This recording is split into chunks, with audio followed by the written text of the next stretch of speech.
Welcome back to Aether Hour, everybody. I'm your host, Conrad Franz, joined as always by Dmitry Kalygin and a returning guest, somebody that likely needs no introduction to our audience here at World War Now, but we're going to introduce him anyway. David Patrick Harry, welcome back to the show, now known as Dr. David Patrick Harry, PhD. So we're going to give him an opportunity to tell us what all went down with that now that he is, of course, our intellectual superior with his credentials that the powers that be will be forced to respect and reckon with his thoughts and his ideas now. But we're here to talk about the Khazarian Empire, Khazaria. Many people know this, Turkic steppe tribe, in the Caspian Sea region, in the Caucasus region and north throughout history that converted to Judaism. We make many references to it on the show, so we thought we would finally have someone who's familiar with the subject matter on to have a bit of a back and forth with us and talk through why this is relevant to Orthodox Christians, why it's relevant to even things going on today in Russia, the Caucasus, in the Middle East, and how it has an impact on general anthropology, religious anthropology, and, the Jewish question that we, of course, regularly speak about here on World War Now. But before I give Dr. David Patrick Harry a chance to introduce himself to potentially anyone in our audience that is not familiar with him and his fantastic work, Dmitry, how are you doing? Doing amazing, Conrad. I'm really grateful that we're here finally discussing this, I think, very important subject. We've never had a dedicated episode, and people have been requesting this for a long time now. So here we are, I think, with probably the best guest that we could have had on to have this very important dialogue. No, I completely agree, and I think we want to hop right into it. So before we talk about Arthur Koestler, Khazaria, their conversion to Judaism, all these things, Patrick, as you are known in the church, now that you are a PhD, things have changed since the last time you graced us with your presence. What went down? What did you study to get your certifications? And what do you have going on right now? Well, thanks for having me, guys. I appreciate the invite and be able to be back with you guys and talking about always interesting and edgy topics. So it's always a fun time to chat with you. Yeah, thanks for having me. And fortunately, God willing, was able to recently finish the dissertation. And that was a sort of philosophical and historical deep dive into transhumanism and analyzing this millenarian ethos that really develops in the Carolingian Empire in the 800s with John Scotus Erigena, that believed that technology was going to redeem the lost attributes of Adam. And so they had a sort of Christology that the perfect Adam was very similar to the perfection of Christ's incarnation, and that everything that was lost, technology was going to redeem. So my dissertation project is really trying to trace that history, that intellectual history, all the way into the 20th century America, and how that really informs contemporary transhumanism as a form of deification and eschatology that is really rooted in Christian history. And I compare that with theosis and kind of make it relevant regarding the Trump administration, Elon Musk, transhumanism, technocracy, Project Stargate, all those different things, and how what we're seeing, I would argue, and I lay this forth in the dissertation, that using Jürgen Habermas and Charles Taylor's theories that we live in a post-secular society, that secular ideologies now function as religious ideologies, and the typical delineation between a religion and something like communism or capitalism or social justice, these can now be viewed as sort of secular religious worldviews of ultimate meaning making.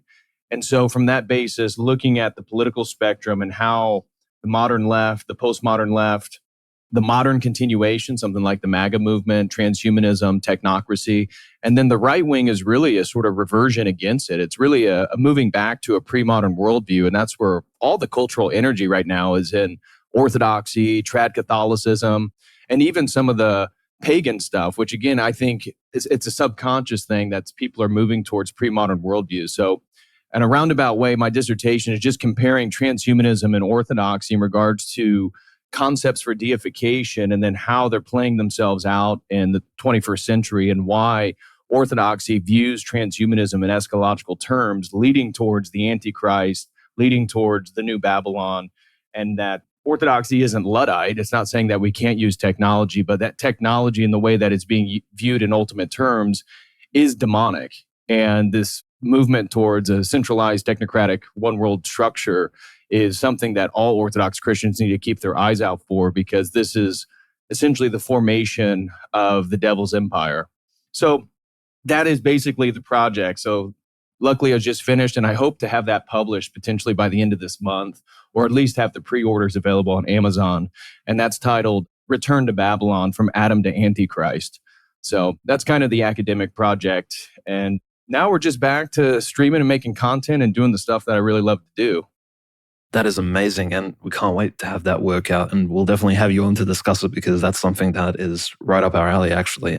We have many good friends that produce similar content. But Doctor, we had essentially the subject matter here, which is somewhat relevant even to that work. It is during the period of the Carolingian Frankish emperors, right? Essentially the usurping dynasty, which took over the Merovingian, essentially almost purely Orthodox Christian dynasty. The ones who baptized the Franks, the Celts, the Gauls, brought them to Orthodoxy. The first Orthodox Christian dynasty of the West, you can almost say, which maybe even France would have been similar to Rus, Bulgaria, Serbia, if not for this particular usurpation, which takes place in the 800s AD. And at the same time, during the same period, right, the sort of 8th century, you have a lot of tumultuous events take place around the world. And in Orthodox Christianity, the 8th century is viewed as a time of almost cataclysmic change and strife, especially because one of the greatest, and by greatest I don't mean good, in terms of definitely indomitable, this almost undefeated heresy, at least in the 8th century, appears before the Seventh Ecumenical Council, iconoclasm, which seeks to essentially dominate Orthodox Christian society. It affects the large majority of the clergy. It affects the Roman imperial house in Constantinople. It affects the aristocracy. And it seems that only the monastics and a lot of the regular lay people are the ones who resist it and who resist destroying their own icons. And this is why we have so many miracle working icons today, because they've survived that particular 8th century purging and heretical period. But the 8th century being so tumultuous, you have this overthrow of the Merovingian dynasty in the West. You have the rise of the Carolingians, the iconoclast heresy. At the same time, just to the northeast of the Black Sea, we have an emergence of essentially a world superpower at the time. And definitely the world was more multipolar back in the day, but the emergence of the Khazarian Carate really takes the world by storm. And this is not just your typical Hunnic, Turkic conglomeration. I wouldn't even compare it to something like the Mongol horde of Genghis Khan, which lasts roughly 30 to 40 years before it breaks up into smaller hordes. This is a much more organized, much more central Turkic kingdom, you can almost say. And in many cases, it would literally be an empire because it doesn't only encompass one particular ethnic group and tribe. It is very clearly, even from the primary text that we do have, and we have very little about this mysterious, organized nation state in the northeast of the Black Sea, but we understand that there were at least 25 tribes that were members of that. And how do we know that? Well, it's because we find out that the king of this particular empire, this mysterious figure known as the Kagan, which is an interesting title that the Khazarians inherited from their predecessor empire. So it was a Turkic sort of pagan tradition. A Kagan was essentially this priest, king, mysterious figure held in so much reverence, much more than any Byzantine Roman Empire, even in Byzantine Roman emperor, even in the tradition of the Orthodox Church, when we know for us an Orthodox Christian Tsar emperor is held in quite a bit of reverence. Essentially, he's called almost a deacon in the church, an external bishop, a bishop of the external affairs of the church. He can participate in almost every liturgical action besides the sacraments, including censing the altar and the church itself. There's so many things an Orthodox Christian emperor and a Tsar can participate in, but a Kagan was almost a demigod-like figure who ruled over these particular societies. And so this Turkic Khaganate breaks off from a greater Turkic kingdom in the late 6th, early 7th century. And what happens around the time iconoclasm comes around, and this is the bizarre thing, people may find this almost coincidental, that just as iconoclasm begins affecting Orthodox Christian Byzantine Roman society in the East, and essentially this particular, you can almost say, spiritual pandemic spreads, the entire Khazarian Khaganate, this majority pagan society where people worship, essentially, I wouldn't say it's monotheistic, but there's essentially one central god called Tengri Khan, this giant, this essentially god of the steppes, a very powerful demonic entity whom they sacrifice humans to on occasion. And we'll see human sacrifice kind of permeates this particular society, which gives it almost this ominous demonic presence. This empire, this Khazarian Khaganate, converts to one of the most, I would say, mysterious and probably downtrodden cults of the time, which was heavily disrespected by the Christians for obvious reasons, but they convert to Talmudic Judaism. And it's specifically Talmudic Judaism that's referenced in the primary text because a group of rabbis arrive and, a certain Khazarian Kagan, the king of the society, has a dream. This priest king is visited by an angel, and the angel tells him that, look, if you'd like to secure victory for your people, and we know your heart is set in the right way, if you want to actually worship the true God, you'll need to convert specifically to the true faith. And a group of rabbis convert the monarch of this particular society, who is Turkic by all means. And according to some sources, he takes a Jewish wife who, and these Jews essentially in the society just north of the Caucasus Mountains, they appear to be probably a group of Middle Eastern Jews, most likely from Persia or from Iraq, who travel up through the Caucasus Mountains as merchants. And the entire empire, well, at least according to two theories, in modern-day Israel, they claim, I think somewhat exorbitantly, that 65% of the Khazarian Khaganate converted to Judaism, which I think is a bit of a stretch because we know how elitist this particular religion is. And I doubt they would begin converting even the regular Turkic horsemen and their regular military militias, etc., and farmers. But a conservative estimate would say that at least the top 5, 10%, and definitely the elites of the society converted to Talmudic Judaism. And these rabbis didn't just bring the Torah to this elite society. They brought the Talmud, all kinds of other written texts, which frankly had nothing to do with the Old Testament, were part of this rabbinic Talmudic tradition.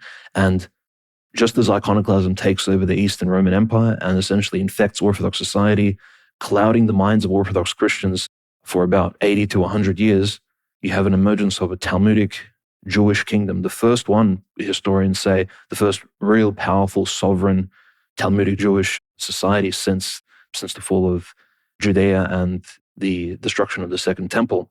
And this has taken many historians by surprise. I know, Doctor, you've discussed this on your stream personally, because this mysterious empire, it exists in this state of following Talmudic Judaism for about 240 years before it's mysteriously and very suddenly destroyed by a very early quasi-Christian pagan Rus, right? The Russians in the union of the Slavs, and it disappears completely off the map.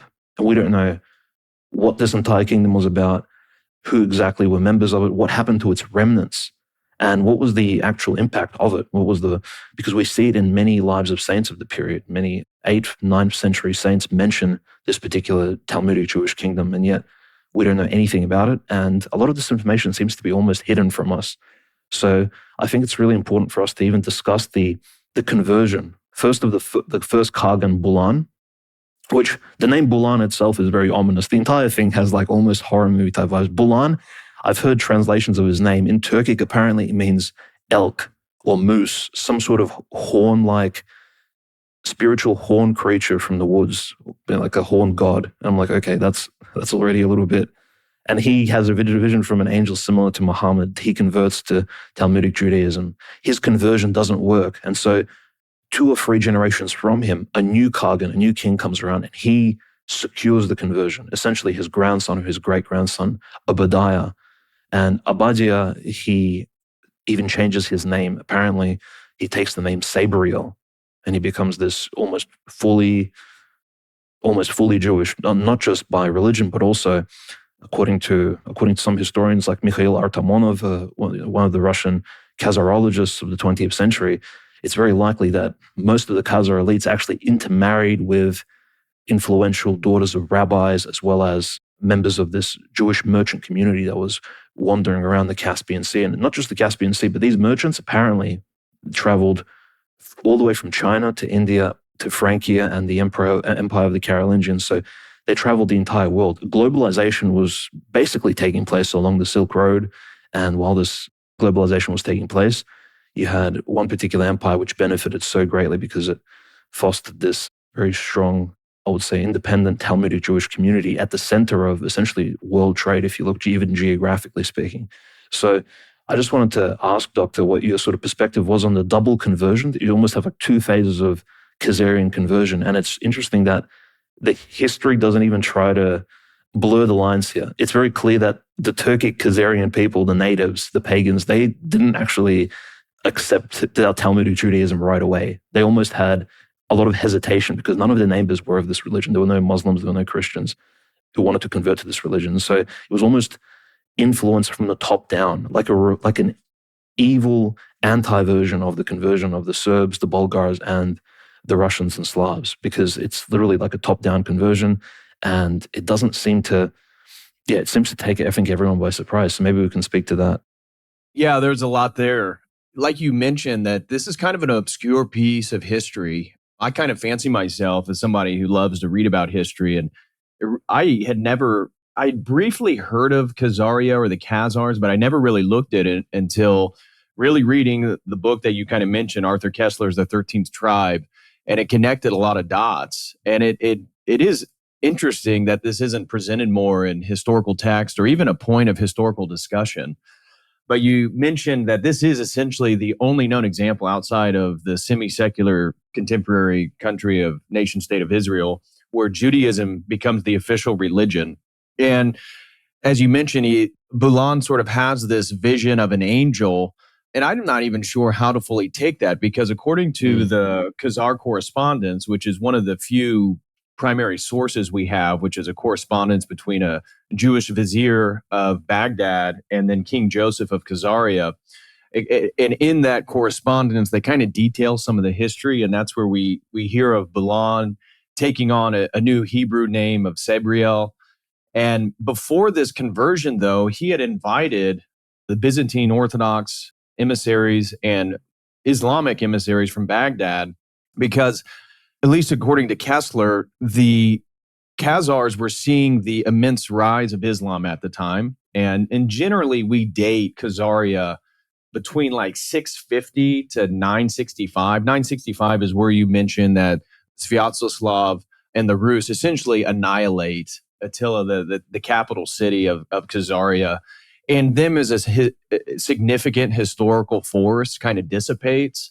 But from my understanding, from most of the scholarship, they do argue that the Khazars stayed there, again, with much less power, military power and economic, financial power, but stayed there from at least the 12th to the 13th century.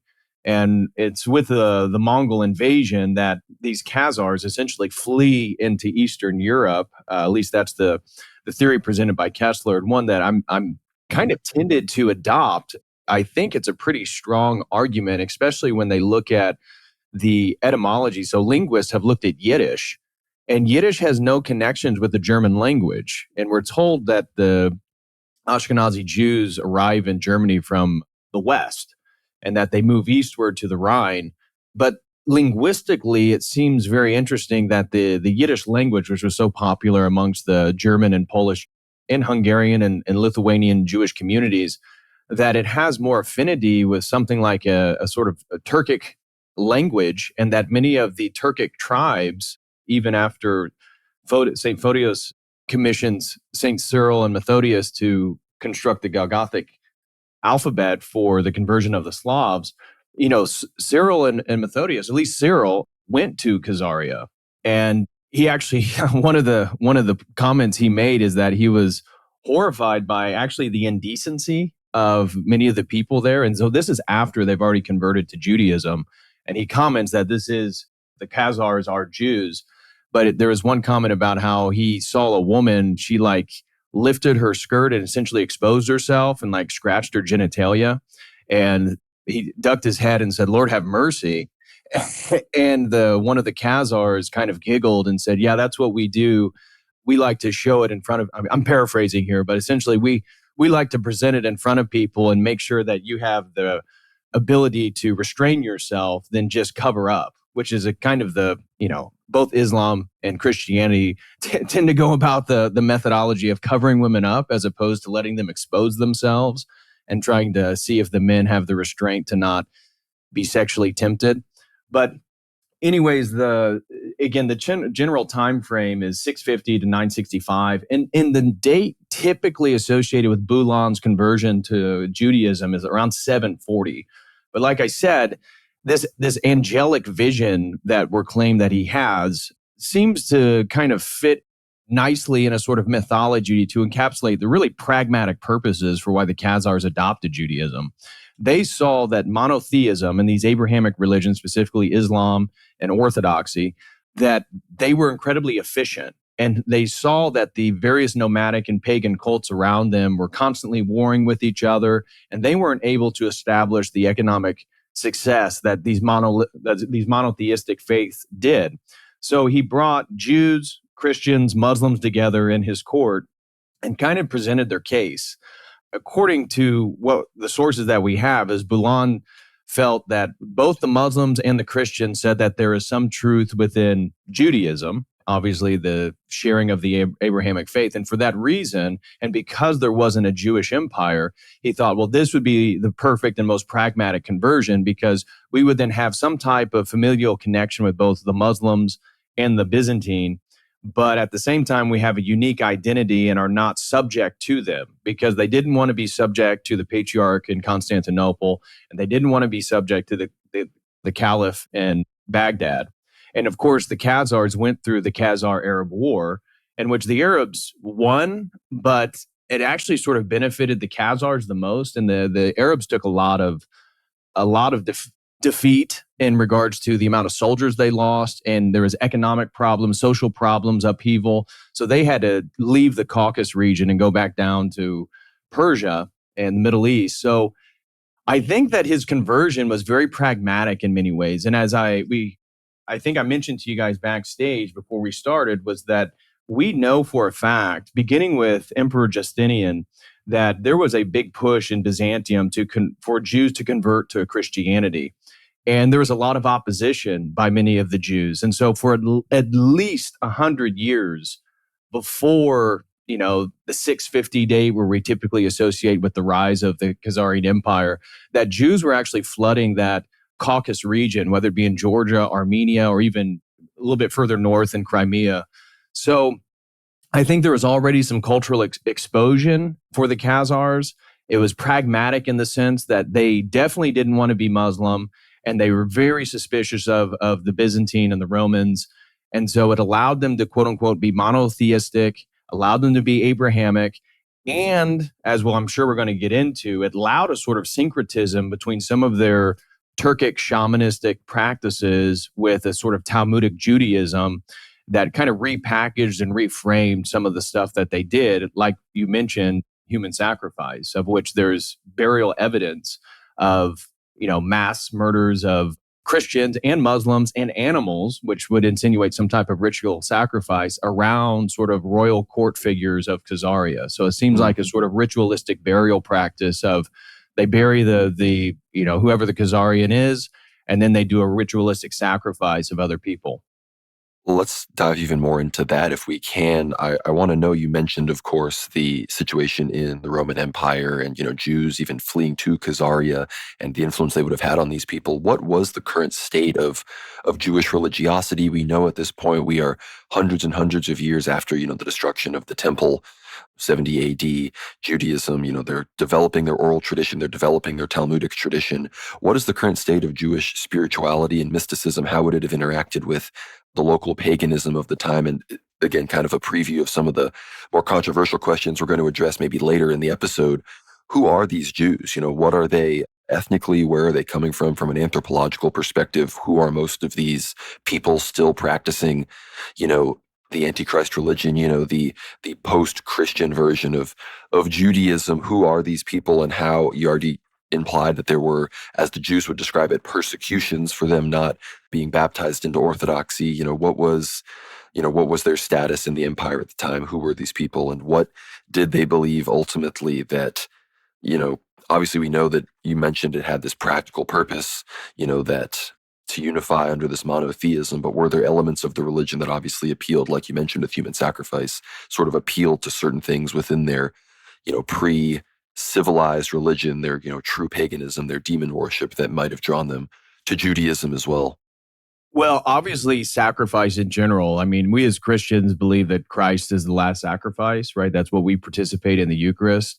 And even contemporary Jews within Israel, part of the push towards the third temple is the reinstating of the sacrificial practices within the temple. So I think there's a lot within that question. The contemporary state of Jews is one that they didn't have a homeland. These were a nomadic people that at least probably felt and were perceived as a defeated group. They no longer had a temple. They no longer had a nation state. They no longer had a king. And for them, their Messiah is tied with a sort of messianic kingship and military dominance. And so one of the things that I haven't seen this explicitly stated in scholarship, but this is a sort of a connecting of the dots that I think kind of fits together, is that the Kagan, as Dimitri mentioned, kind of functioned as a semi-demigod. And so there's already, for these Jews, a sort of, again, maybe for them pragmatic, maybe for them they viewed this in very literal spiritual terms, but the Kagan and the Khazarian Empire, in a sense, kind of functioned for them as a messianic opportunity. And so their typical political structure, you mentioned the Kagan, and he kind of is the demigod, if you will, the symbolic authority. And he's often secluded. So one of the weird things is that he did not engage with the average folk.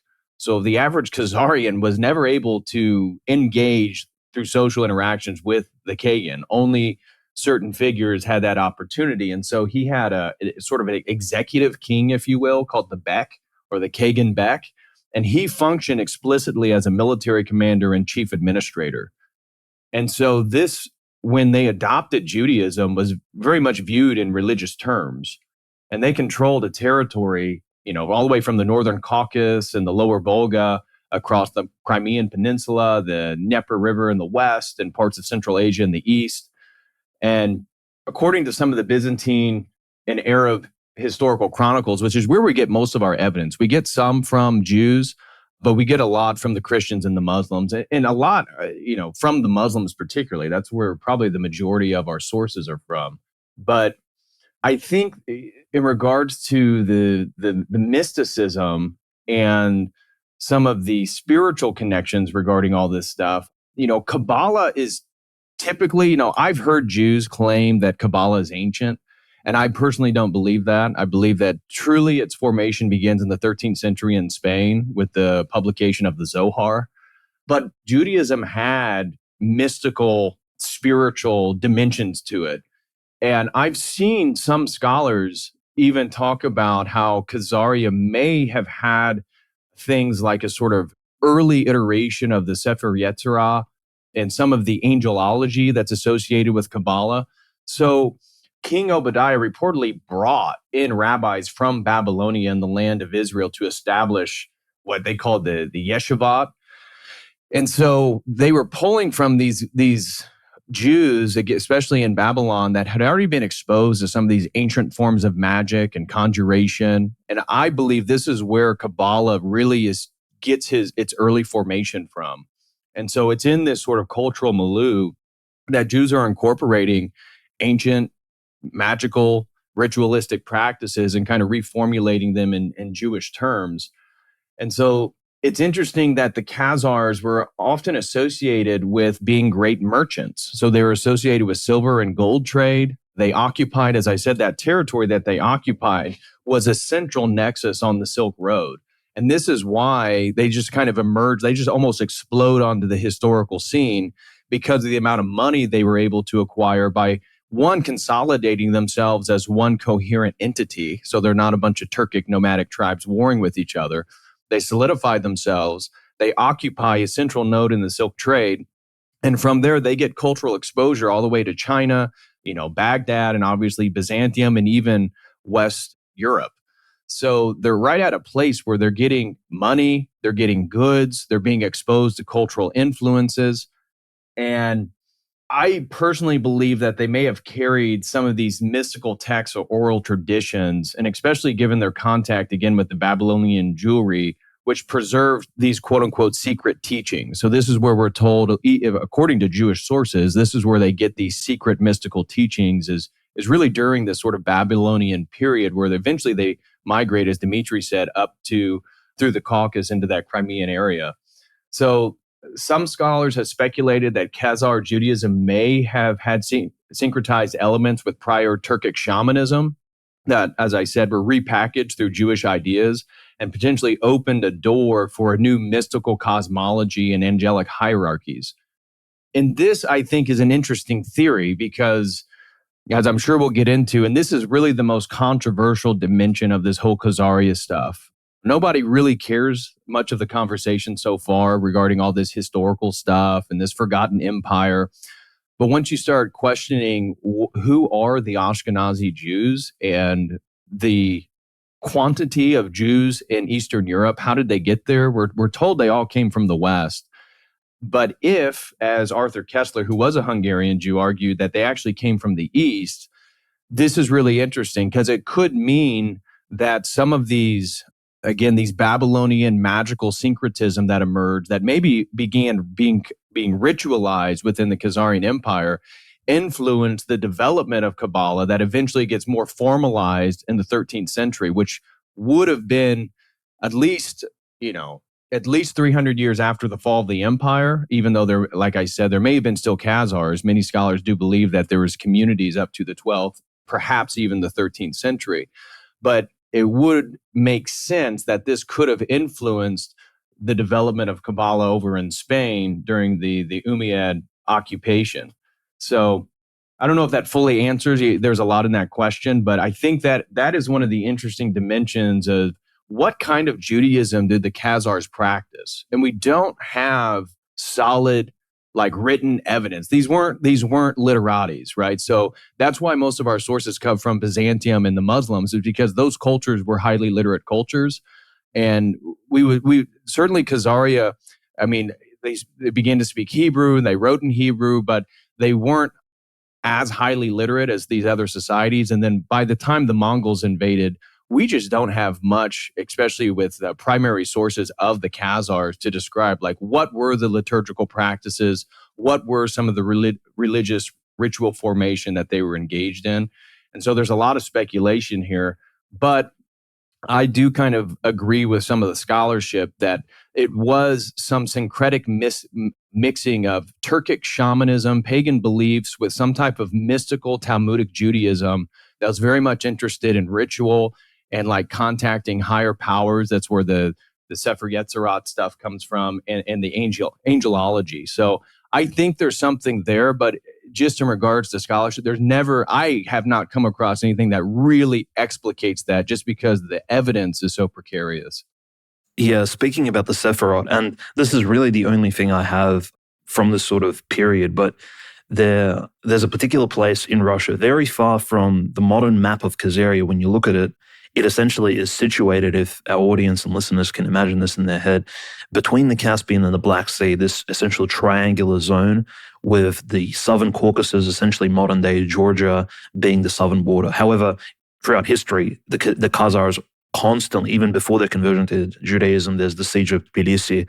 They harass and attack the Georgians, as well as the Alans, the modern-day Ossetians, Abkhazians, constantly. In fact, at some points, they even ally themselves with the local tribesmen of the mountains. You see this quite a bit, because these people are, in many cases, as you said, Doctor, they're not very, shall we say, racist in terms of, they're not discriminatory in a religious or an ethnic sense. So this is perhaps the strangest thing, is that there are a lot of similarities. They're very tolerant towards other faiths and other ethnicities. They built this conglomeration, led essentially this mass of tribes led by a particular elite of one caste, right? Sounds like something in the modern world. The analogy is very apt.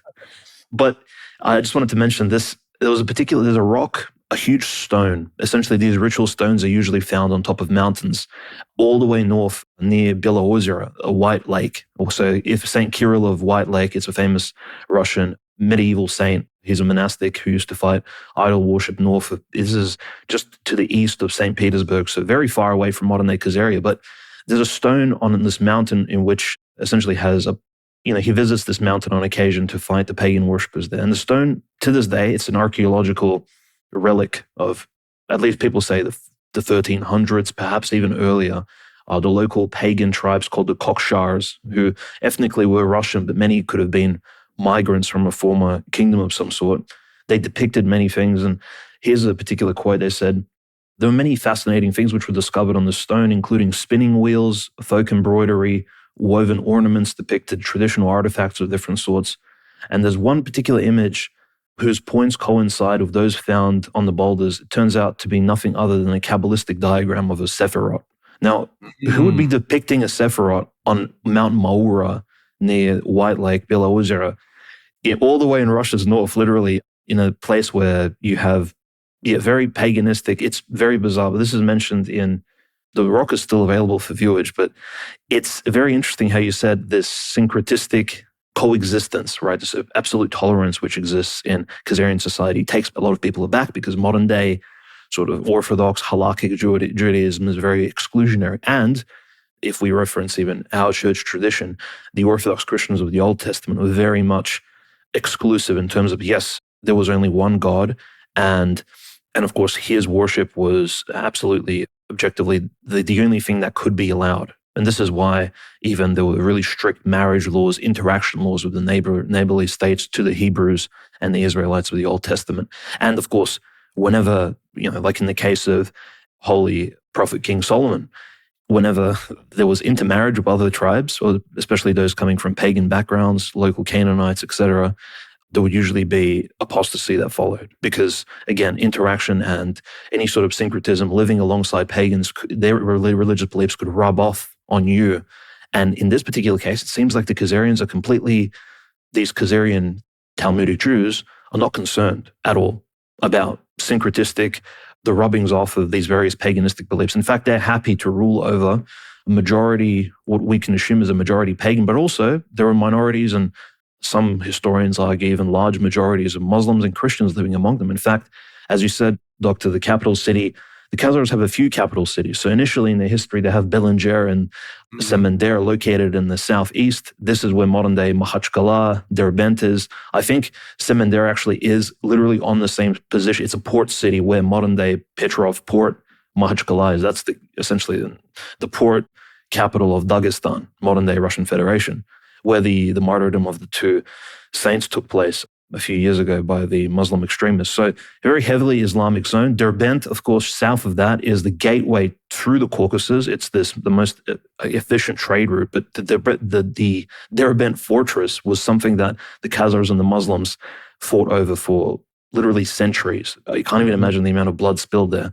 I'll just mention one particular ritualistic account, which I think many people probably wouldn't actually cite. I don't even think this was ever translated into English. This is from a Russian Khazarologist of the 20th century who worked under Joseph Stalin and Khrushchev. So obviously he couldn't maybe contextualize what he was writing, but he was researching Arab and Khazarian history, and he wrote about the Arab-Khazarian wars. So this particular Arab commander was killed, and what happened to his body? What did the Khazars do to it? And I'll read the following citation. The body of Abdul al-Rahman, an Arab conqueror killed in combat by the Khazars, was placed in a large vessel for storage. They believed that it could bring about rain or drought and ensure victory in war. The information about the honoring of the body of the slain enemy by the Khazars is hardly fictitious and made up. Such veneration closely resembles similar customs according to which a powerful enemy after death is endowed with magical powers and serves the owners of his remains. The original thought here is that the only storage of the body of the killed enemy is held in a particular vessel. And this particular vessel, in Abdul al-Rahman's case, was sealed and his body was conserved, almost like, as you can imagine, a jar. And this is where the quote ends. But very interesting. So the body of this Khazar was stored in this large jar, like a cauldron of some sort, I can imagine, because glass didn't really even exist back then, or even if it did, it wasn't available to the Khazars. And they brought out this mummified Arab conqueror before battle to bring on, like, this is, I'm not going to say it's a veneration of relics, but in some demonic version of that, yeah, well, was looking at some sort of like necromancy at the very least. Very strange, has nothing to do with the Old Testament, but clearly the Khazars already had these beliefs even before they converted to Judaism. And you mentioned, we're kind of skipping around the place, but people need to understand there's not that many sources, as Dr. David Patrick Harry mentioned, that speak about the Khazarians, but there are a lot of very strange, almost anecdotes about them from the lives of saints, from some of these Arab and Byzantine scholars who have written about the Khazars, which really paint this bizarre picture. We can't really place these people at and even compare them to either the Byzantine Roman Orthodox Christians or even the Arabs. As we said, the Kagan is almost more religiously important than even a caliph was, or of course an Orthodox Christian, a Roman emperor. But the following citation, I think, should explain exactly how this society functioned. By the way, the analogy here is very apt. Think about the Apocalypse, the book of Revelation by St. John the Apostle. So the state political organization of the Khazars was based on dual governance. Real power belonged to the military king commander, the Bek, or sometimes called the Kagan Bek, the sacred ruler who was believed to possess mysterious divine power and served as both the supreme priest and the victim of complex religious mystical rituals, was simply known as the Kagan. So there was already a division there. He was elected from the same noble Jewish family, so they were related, these two rulers of Khazaria. The Khazars associated their well-being with the person of the Kagan, this demigod type figure. They attributed all misfortune to the weakening of his divine power. And I'll read about this initiation ritual, mind you. So we already have a dualistic, almost like a false prophet and an antichrist figure existing in this society. It's a dual, and I wouldn't even compare this to a symphonia type of relationship where you have a patriarch and an Orthodox Christian emperor. This is very different. It seems that both figures have some sort of, they share political power in some particular capacity, but also the initiation ritual very much alludes to Freemasonry, right? When a new Kagan was enthroned, a ritual was performed similar to the traditions of the Orkhon Turks. The king would place a silk noose around the Kagan's neck and tighten it until he began to suffocate. Then he was asked how many years he wished to reign. The half-strangled Kagan would name a number, after which, upon its expiration, he was ritually killed. And this is from Mikhail Artamonov, Essays on Ancient History of Khazars, 1936. So written, during the peak Soviet persecution period. Clearly, Mikhail Artamonov couldn't really add extra commentary here, compare this to Freemasonry, but it's very clear. The noose example. And by the way, many noose ritual killings were already carried out by the people on the Volga River, many Finno-Ugric, Turkic tribes, lots of examples, right, of people would be hung by nooses off of oak trees. And the symbolism of the oak tree, I think, is another interesting thing. Like, we see the oak tree in the Old Testament. It's usually associated specifically with paganism. Like the term oaks of Bashan, which are mentioned in the book of Isaiah, chapter 2, verse 13. And I'll read, "For the day of the Lord of hosts shall come upon everything proud and lofty, upon everything lifted up, and shall be brought low, upon all the cedars of Lebanon that are high and lifted up, upon all the oaks of Bashan." And, Saint Ephraim of the Syrian, his exegesis on this verse, he just says that since they hoped for the strength of the idols and were proud of them, the prophet represents their false gods under the image of cedars, spirits, high towers, and everything majestic. So the trees and these sacred groves, we know about many Druidic religions in Europe where especially the oak tree was seen as mystical and sacrifices would be carried out under them. I'll just mention one last thing in relation to oak trees, but of course, people were hung from oak trees all around different pagan tribes. But one of the things that archaeologists looked for in the Soviet archaeologists searched for on the territory of Khazaria was any signs of a synagogue. They wanted to find an actual worship place where apparently these Talmudic Jews held their, well, for better or for worse, if you can even call them services. And when one particular building was identified in Sarkel, the fortress of the Khazarians, before it was, of course, mysteriously sunk by the Stalin-Khrushchev government. Again, very interesting sort of destruction of evidence going on here. The building they found, which fit the mold of a synagogue, it had an old stump of an oak tree somewhere in the center of it, just growing out. And the Soviet archaeologist Svetlana Pletnyova, she mentions very briefly, she says, well, I guess it looks like a synagogue, but why would they have oak tree worship sort of in this holy place? That's a bit strange. And, there was pieces of like boar tusks and other animal bits around as well. They seem to be relics of veneration. So these synagogues were very different even from the ones we had today. And I think all these clues and the fact that we can't even find really something that would even resemble a modern day vision of what Judaism is. By the way, Judaism is very different amongst these different sects. You can look at halakhic Jews. Even just look at Chabad Lubavitch, for example, very different from, say, your more secular Jewish traditions. It seems like this variety and this tolerance that Khazaria allowed gave rise to something very, very evil, for which a lot of the Khazarians' neighbors greatly hated them for.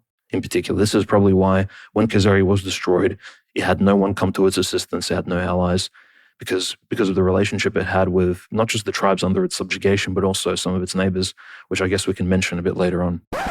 Thank you for listening to this free segment of the Aether Hour. For the full subscriber-only episode, make sure to check out our World War Now Substack in the video description. In the complete episode, we discuss the dark details of Khazarian slavery, their relationship with the Rus, Byzantines, Romans, Arabs, the truth regarding their conversion to Judaism, and much more.